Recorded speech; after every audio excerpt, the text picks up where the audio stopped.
As we step into New Year 2026, listeners, a lot of business conversations are still framed around scaling faster, pushing harder, and becoming more resilient.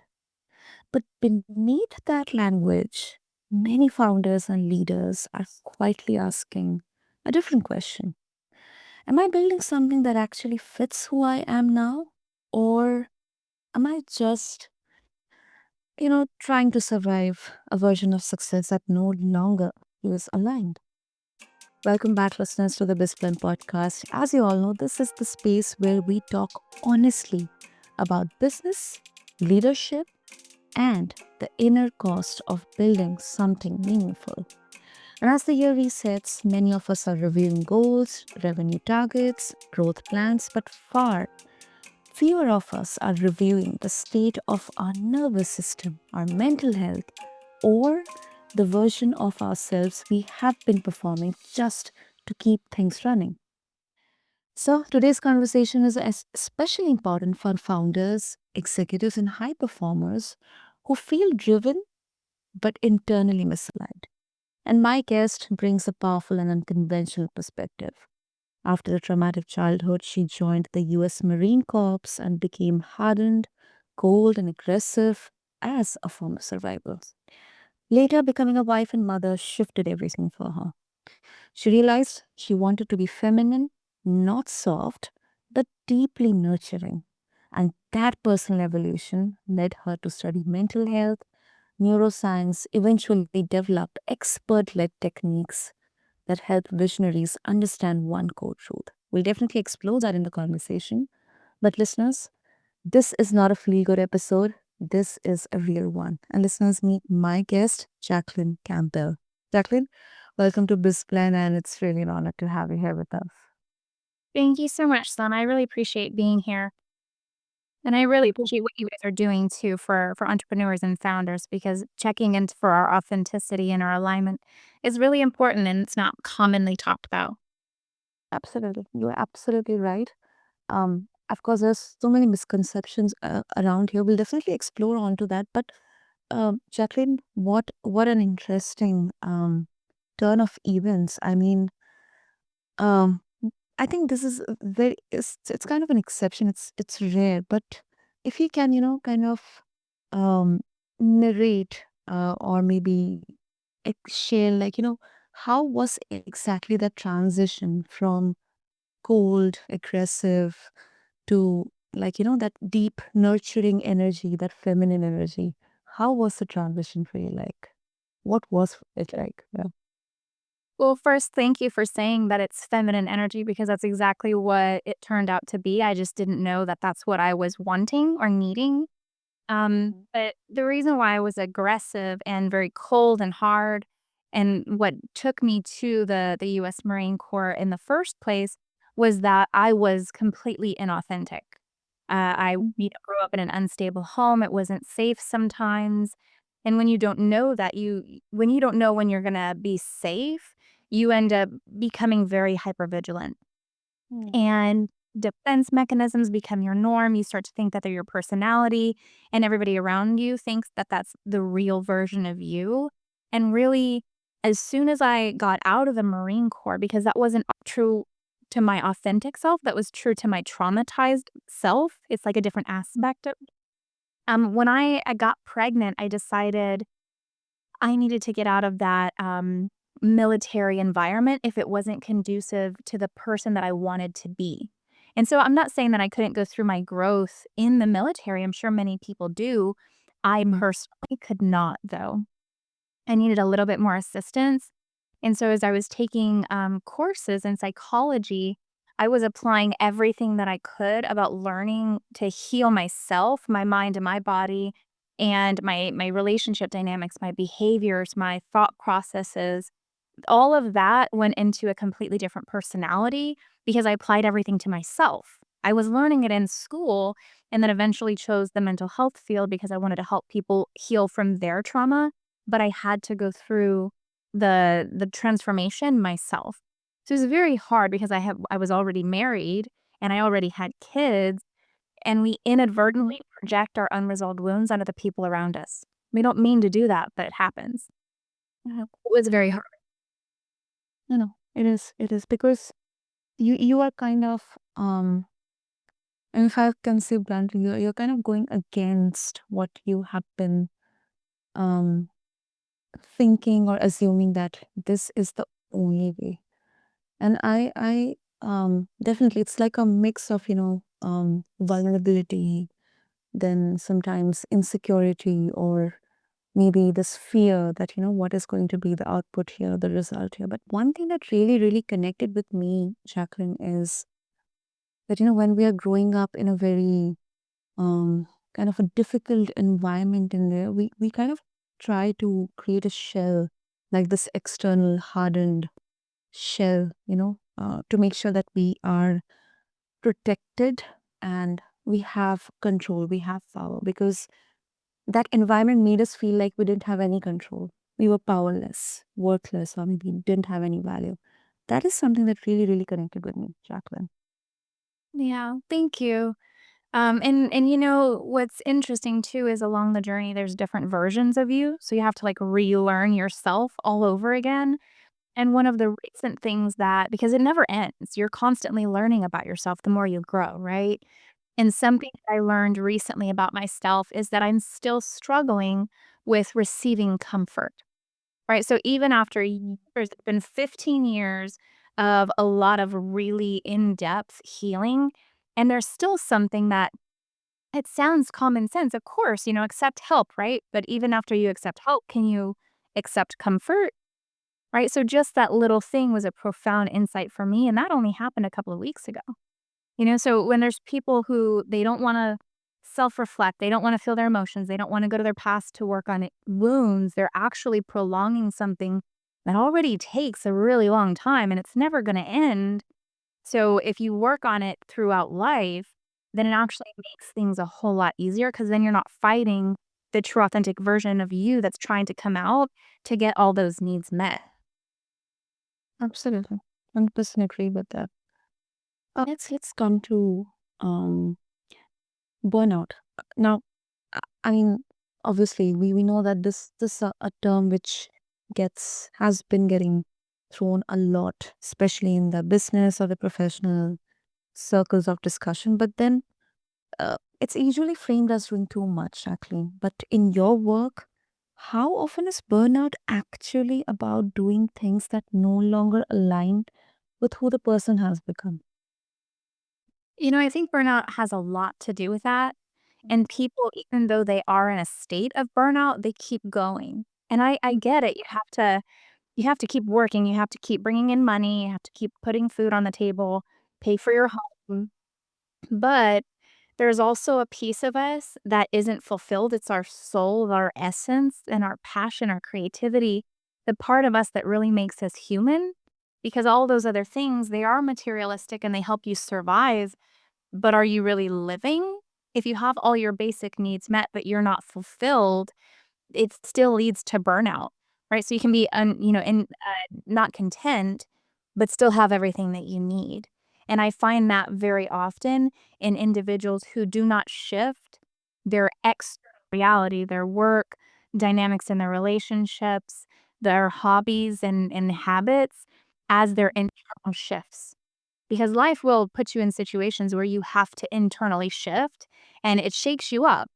It's very hard, but you have to work on that, and then when you integrate it, that means that not only have you fully embodied it with yourself, but now you're applying it to the areas of your life that you need to make the changes, and it helps without burning out or it helps to not burn out if you do that. Hmm. Hmm. And to some extent, yeah, I also believe that sometimes we need those critical, crucial moments. They really help us in giving us this mirror that we kind of are sometimes forced to look and kind of explore, see exactly what is there. And I think those are some of the most important learning moments in that we have to actually accept, and it helps us also bring into this awareness kind of phase that you have to know yourself deeper and deeper. Right. And that mirror analogy that you're talking about, I use that a lot too because as you're working on yourself, your nervous system goes with that, right? It's what's creating your entire reality. All of your senses are filtered through your nervous system, so this is what's creating your experience. And so you're working on that and you recognize that there's some kind of shift, being able to fully embody that and then, um, integrate that into your reality, you're evolving as a human, and it goes in different phases. So if individuals understood that that's the whole purpose of life is to evolve and go through these different phases, it would make those periods of self-reflection a whole lot easier. Because if you're not working on yourself and you have this self-reflection, all of a sudden it's a surprise and it hurts because your internal mirror is starting to turn and show you the more authentic version of you. If you're not ready to see that, it's gonna be very traumatizing realizing the kind of person that you are or that you've become because it's fake. You don't intend on being that way or coming off that way, and this is how you're living, So a lot of people find themselves on autopilot and then all of a sudden not being when I say all of a sudden, it's really not all of a sudden. It's usually like decades later when they realize, "Oh my god, I can't believe that I wasted my life." It's because their nervous system was trying to grow and integrate the real authentic version of themselves, and the internal mirror didn't get a chance to turn because they just kept moving so fast and distracting. So when it finally turns, it's like they're smacked in the face with their reality, and now they don't know what to do with it. Absolutely. Yeah. They're kind of um left in the dark or kind of bewildered. And I think that is sometimes a very difficult phase to come out of. And I think there is also kind of a test in here. And I always, believe this is what I have learned, Jacqueline, that I love to categorize into two categories here that, whenever there is any situation, whether it's business or professional or personal life, what are the things or factors that are controllable for me and the things which are not controllable? So, like, I always try to like mentally categorize when I'm maybe thinking or reflecting upon or doing self introspection. And I always believe that, let's focus on the things or the factors which you can control. Control in a sense, at least you can work upon them, not just kind of dictate, but, more in a way of work upon them. Right. I love how you said that, Sana, because you are very right. If we can distinguish the two, it helps in every area of our life because true wisdom comes when you realize what you don't have control over and you let go of it, right? So one of the main things, well, there's so many, but one of the main things that you do not have control over is other people and other situations. If it's external to you, the best thing that you do have control over is your choice and how you're going to address it, right? And this empowers us. However, when it comes to the things you do have control over, which concerning you, yourself, what you think, what you feel, your behaviors, your habits, you actually have so much more control than you think. Because if a thought comes up in your mind, you do have a choice on what you're going to do with it. You can say, no, that's not for me. Or yes, I'm going to let that be part of my narrative because you can shift your mindset with conscious, intentional thinking, right? The other thing is your daily habits, your hobbies, your schedule, who you're in relationship with and who you're not. You can make those choices. They're hard, but you can make them. And then your work environment too. You can choose to leave. You can choose to stay. You can choose to work harder to get promoted. Or you can say, the money's just not worth it. So I'm going to stay where I'm at. you know, Exactly. Exactly. But I think priorities is one of the things that we need to amplify because we always have choices and your choices are always within your control, even if they're very, very hard choices. Mm, right. And kind of a more of a nuanced take, So, Jacqueline, some business leaders, here would push back on this and would say that, especially on alignment, that it is a luxury, that discipline matters more than authenticity, especially when um, there are a lot of dependables here. You have people who are depending on you. You have a lot of factors here, especially in a business. How do you respond to this? Well, when it comes to authenticity versus discipline, I think if you are not authentically disciplined, that needs to you need to address that, right? Because Yeah. you do need to build that skill. But when you aren't authentic and you're doing things because you have to, you should, you must, it's the right thing to do, you shouldn't do that. What you're doing is you're living your life based out of control, and control is always managed by fear. So you're Mm. constantly Yeah. in a state of fight or flight because you have the emotion or the state of being in fear, and that's not clarity. When you are authentic, your nervous system is actually calm, so your mind can be clear, so you can be way more discerning in your priorities and your actions and how you are intentionally, let's say it's a business owner, the intention is to stay on a trajectory, but if you don't have that calm and that clarity, you're gonna stay on a very destructive trajectory. Where if you are consciously, authentic, then you can have the discernment to say, I know this has been a great job for everybody. Thank you so much for putting your work into it, but it's actually not the best fit for us, so we have to pivot." It's very hard to make those decisions because people do depend on you, but they need to be clear. And if you're not clear, you need to pause. Because if you're not clear and you're making those decisions and you're moving forward, you're hurting everybody because you're not authentic. So, in terms of being disciplined or authentic, definitely hands down be authentic because you can build the discipline in your authenticity. Hmm. I really love that answer, Jacqueline. Really love that. Really love that take. Yep. So before we wrap up,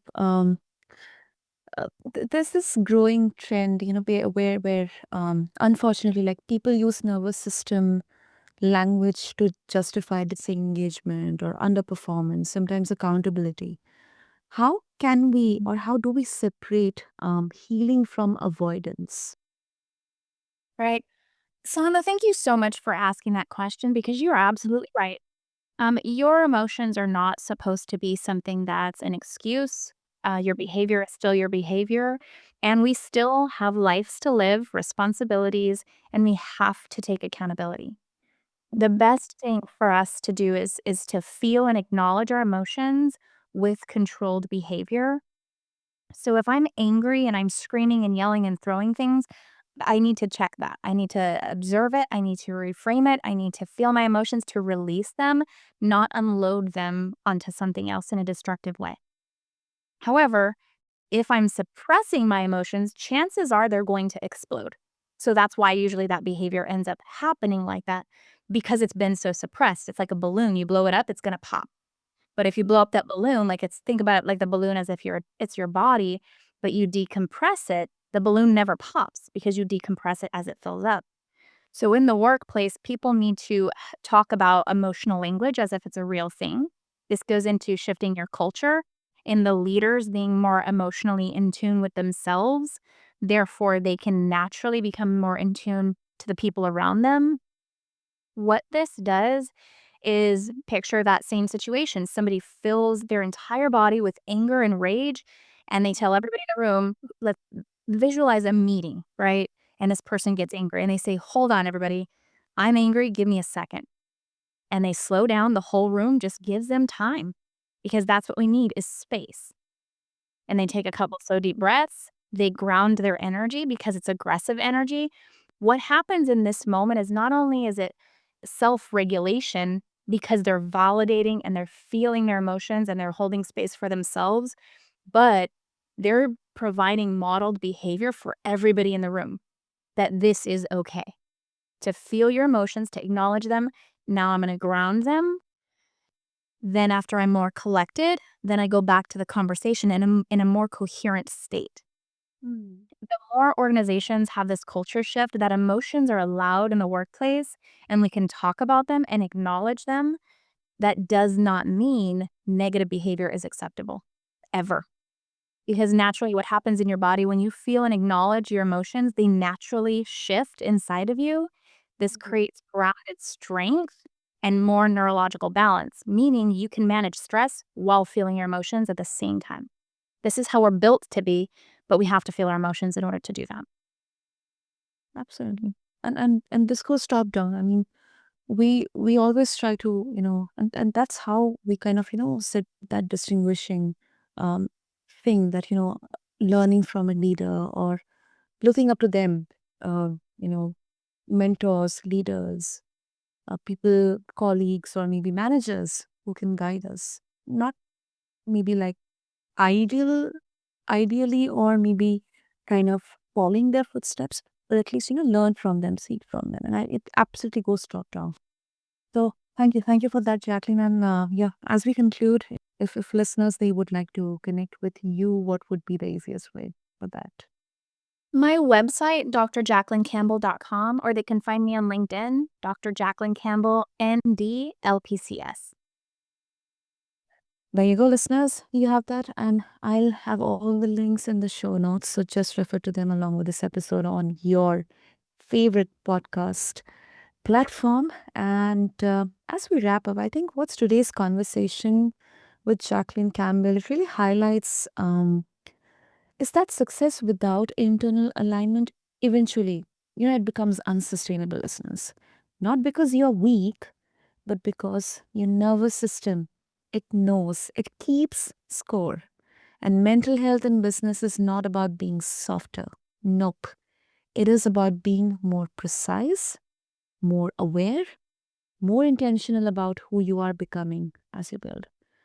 So, as we enter New Year 2026, maybe the question is not how much more I can do, but who am I becoming as I do it?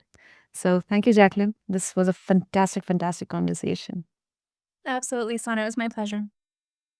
Super. And listeners, thank you so much for tuning into BizBlend. If you feel that you have found value in this episode, do show your love by subscribing to this podcast and follow us for more such engaging conversations. This is your host, Sana, and I'll catch you in the next episode. Thank you.